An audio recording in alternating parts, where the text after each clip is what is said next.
Lola yoki Shahzoda? Shahzoda hozir ijod qilyapti-da, menimcha. Shahzoda umuman boshqa dunyo, Lola boshqa dunyo umuman. To'g'ri. Mayli, bugungi kunda Lola. Lola yoki Hamdam Sobirov? Bugungi kunda trend albatta Hamdam Sobirov. Hamdam Sobirov yoki Jahongir Poziljonov? Jahongir aka sizni juda ham yaxshi ko'raman, hurmat qilaman, mani akamsiz.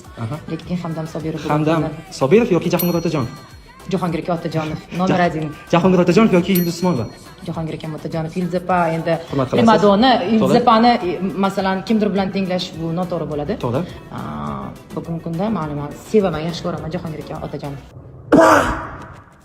Kelinglar, konsertim bo'ladi. Jahongir Otajonov yoki Mashhur Muhammad? Endi mashhur.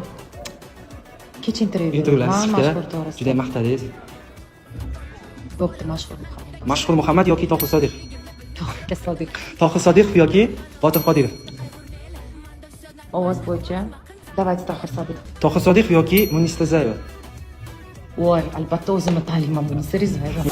O'ylab ko'rdingmi men nega parishon?